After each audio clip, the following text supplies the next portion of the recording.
কেন মা? এত কাঁচা বাঁশ দিয়ে তুমি কি করবে? কি করব সেটা একটু পরে দেখতে পারবি। এখন চুপচাপ ওখানে দাঁড়িয়ে থাক। এই বলেই টুনি আবারও কাঁচা বাঁশ কাটতে শুরু করে। কিছুক্ষণ পর টুনি অনেকগুলো কাঁচা বাঁশ কেটে তার বাড়িতে নিয়ে আসে। মা, বলো না তুমি এই কাঁচা বাঁশগুলো দিয়ে কি করবে? আমার যে খুব শুনতে ইচ্ছে করছে। আমাদের ঘরটা অনেক ভাঙাচোরা রে মা, তাই এই কাঁচা বাঁশ দিয়ে ঘর বানাবো। দেখি সর, সামনে থেকে সরে যা। আর দেরি করা যাবে না, তাড়াতাড়ি কাজ শুরু করতে হবে। বলেই টুনি কাঁচা বাঁশ দিয়ে ঘর বানানোর কাজে লেগে পড়ে। এভাবেই বেশ কিছুক্ষণ কেটে যায়। কাঁচা বাঁশ দিয়ে টুনির ঘর বানানো সম্পূর্ণ হয়ে যায়। ওয়াও, মা, ঘরটা তো দারুণ সুন্দর হয়েছে।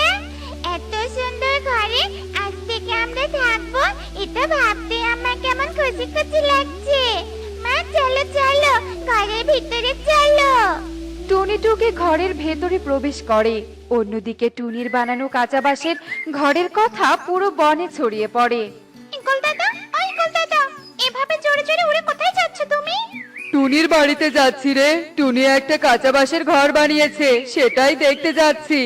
কি, কাঁচা বাঁশের ঘর? এ আবার সম্ভব? দাঁড়াও দাঁড়াও, আমিও যাবো দেখতে। আরে বাহ টুনি, এটা তুই কি বানিয়েছিস? দেখতে একদম হেব্বি লাগছে। টুনি, বলতেই হচ্ছে তোর দারুণ প্রতিভা। তোর ঘরটা আমার খুব পছন্দ হয়েছে। তুই সময় করে আমাকে এরকম একটা কাঁচা বাঁশের ঘর বানিয়ে দিস তো। ঠিক আছে ময়ূরী দিদি, বানিয়ে দিব। বুঝলে দাদা আর দিদিরা, এই পৃথিবী তাদেরকেই সম্মান করে যারা নতুন কিছু করার চেষ্টা করে। টুনি, তুই শুধু নতুন কিছু করার চেষ্টা করিসনি, একদম বানিয়ে দেখিয়েছিস। তোর প্রশংসা না করলেই নয়, এভাবেই এগিয়ে যা টুনি। সব পাখি টুনির অনেক প্রশংসা করতে থাকে। এদিকে কালু কাকার কণিকা সবার প্রশংসা শুনে বলতে থাকে, প্রতিভা না ছাই, সবাই এমন ভাবে প্রশংসা করছে যেন টুনি রাজপ্রাসাদ বানিয়েছে। ঢং দেখলে বাঁচি না। আয় কালু, আয়, চলো তো, চলো এখান থেকে। কণিকা আর কালু সেখান থেকে উড়ে বাড়িতে চলে আসে। বউ, যত যাই বলো, টুনির ঘরটা কিন্তু আমার কাছে ভালোই লেগেছে। আমাদের যদি এমন একটা ঘর থাকতো। ঘরটা আমারও ভালো লেগেছিল, কিন্তু সবাই এমন ভাবে টুনির প্রশংসা করছিল যে হিংসায় আমার গা জ্বলে যাচ্ছিল। বউ, আমরা তো টুনির মতো ঘর বানাতে পারবো না। তবে যদি ওর ঘরটা আমরা চুরি করি তাহলে কেমন হবে বলো তো? দারুণ হবে কালু, দারুণ হবে। তাহলে কাল যখন টুনি কাজে যাবে তখন আমরা ওর ঘর চুরি করব। যাও, এবার আমার জন্য কিছু খাবার নিয়ে এসো তো। হ্যাঁ হ্যাঁ, যাচ্ছি কালু। এই বলে কণিকা কালুর জন্য খাবার আনতে চলে যায়। পরের দিন টুনি তার মেয়েকে নিয়ে কাজ করতে চলে গেলে কালু আর কণিকা বনের সকলের চোখ ফাঁকি দিয়ে টুনির কাঁচা বাঁশের ঘরটা চুরি করে নিয়ে আসে। এভাবেই বেশ কিছুক্ষণ কেটে যায়। এদিকে টুনি কাজ থেকে ফিরে এসে দেখে তার ঘর নেই। হে কি, আমার কাঁচা বাঁশের ঘর কোথায় গেল? আমি তো ঘর ঠিক করে রেখে গিয়েছিলাম। বনে তো কোনো বড় বাতাসও হয়নি যে ঘর উড়ে চলে যাবে। তাহলে কেউ কি চুরি করেছে? হ্যাঁ মা, আমার মন বলছে কেউ চুরি করেছে মনে হয়। টুকি মা, তুই এখানেই থাক, আমি ঘরটা খুঁজে আসি। এই বলে টুনি ঘর খুঁজতে বের হয়। টুনি এদিক ওদিক উড়ে উড়ে ঘর খুঁজতে থাকে। খুঁজতে খুঁজতে টুনি এক পর্যায়ে কালু আর কণিকার বাড়িতে চলে আসে আর কাঁচা বাঁশের ঘর দেখে বলে, ও, তার মানে কালু আর কণিকাই আমার ঘর চুরি করেছে। কালু দাদা, তুমি আমার ঘর চুরি করেছো কেন? দাও দাও বলছি, আমার ঘর আমাকে ফিরিয়ে দাও। এই ছোট্ট টুনি, মুখ সামলে কথা বল। এই ঘর আমরা চুরি করিনি, এই ঘর আমি কিনে এনেছি পাশের বন থেকে। কালু দাদা, আমার নিজের হাতে বানানো ঘরের স্মৃতি আমি ভুলে যাইনি, বুঝলে? এটা আমারই ঘর, ফিরিয়ে দাও বলছি, আমার ঘর ফিরিয়ে দাও। টুনি, তুই কিন্তু প্রমাণ ছাড়া কথা বলছিস। ভালো ভালো বলছি, এখান থেকে চলে যা, নয়তো আমি তোর নামে বনের গুরুজনদের কাছে নালিশ করব। নালিশ করতে হবে না, আমি চলে যাচ্ছি। তবে একটা কথা মনে রেখো, তুমি আমার ঘর চুরি করেছো, কিন্তু আমার প্রতিভা নয়। টুনি আর কথা না বাড়িয়ে সেখান থেকে চলে যায়। বউ, দেখলে কিভাবে টুনিকে তাড়ালাম? এভাবে বেশ কিছু দিন কেটে যায়। কালু, এভাবে আর কতদিন? ঘর তো মিলেছে, কিন্তু খাবার তো মিলছে না। কোনো একটা বুদ্ধি করো না, যাতে ঘরের মতো খাবারও মিলে যায়। ভাবতে দাও বউ, আমাকে ভাবতে দাও। বলেই কালু পায়চারি করতে থাকে আর ভাবতে থাকে। কিছুক্ষণ পর কণিকা বলে, কি গো, কিছু পেলে ভেবে? হ্যাঁ বউ, পেয়েছি। দারুণ একটা বুদ্ধি পেয়েছি। বলো বলো, কি বুদ্ধি পেয়েছো? শোনো তাহলে। কালু তার বুদ্ধির কথা কণিকাকে খুলে বলে। সব শুনে কণিকা বলে, বাহ, কি বুদ্ধি হে! চলো, আজ থেকে বুদ্ধি কাজে লাগাবো। হ্যাঁ হ্যাঁ, চলো নদীর পাড়ে চলো। ওই দিক দিয়ে অনেক পাখি খাবার নিয়ে যায়। কালু আর কণিকা এই বলেই নদীর দিকে উড়তে থাকে। অন্যদিকে ময়ূরী একটা থলেতে করে কিছু খাবার নিয়ে বাড়ির দিকে উঠছিল। ঠিক তখনই কণিকা ময়ূরকে দেখে বলে, কালু, ওই দেখো, ময়ূরী থলি ভর্তি খাবার নিয়ে যাচ্ছে। যাও যাও, তাড়াতাড়ি অভিনয়টা শুরু করো। কণিকার কথা শুনে কালু ডাল থেকে নিচে নেমে আসে।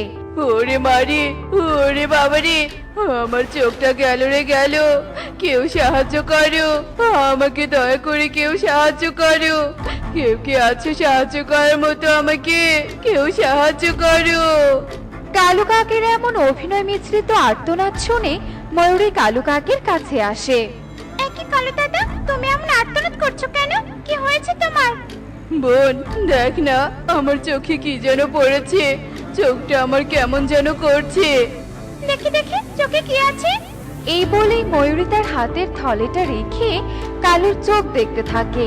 ঠিক তখনই কণিকা চুপি চুপি এসে ময়ূরীর থলেটা নিয়ে চলে যায়। এদিকে ময়ূরী এসবের কিছুই বুঝতে পারে না। দাদা, তোমার চোখে তো আমি কিছুই খুঁজে পাচ্ছি না। কিছুই তো বলেনি, তাহলে পাবি কি করে? কিছু কি বললে দাদা? না না, কিছু বলিনি বোন। তোকে অনেক ধন্যবাদ আমাকে সাহায্য করার জন্য। যা বোন, তুই যেখানে যেতে ধরেছিলি সেখানেই যা। আচ্ছা ঠিক আছে দাদা। এই বলে ময়ূরী পেছন ঘুরে থলেটা নিতে ধরে দেখে সেখানে তার থলে নেই। একই, আমার খাবারের থলে কোথায় গেল? থলেটা তো এখানেই ছিল, তাহলে কে নিল? দাদা, তুমি কি কাউকে দেখেছো আমার থলেটা নিতে? কই না তো বোন, আমি তো এখানে কাউকে আসতে দেখিনি। আর আমি তো কোনো থলেও দেখিনি। না, এখানে আমার থলে ছিল। কেউ চুরি করলো আমার থলে। এখন আমি আমার বাচ্চাদেরকে কি খাওয়াবো? বোন, আমি বাড়িতে যাই। আমার শরীরটা একদম ভালো লাগছে না। তুই থাক।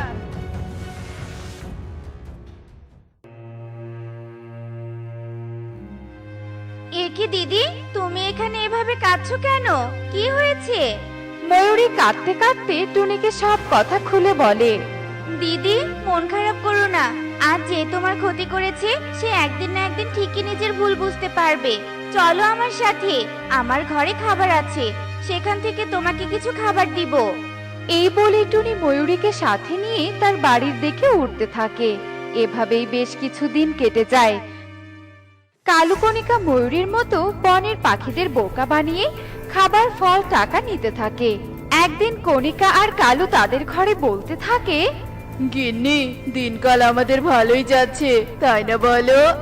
হ্যাঁ গো হ্যাঁ, সেদিন যদি তুমি পাখিদের বোকা বানিয়ে খাবার ছিনিয়ে নেওয়ার বুদ্ধিটা না বের করতে, তাহলে আজ এই দিনটা দেখতেই পেতাম না।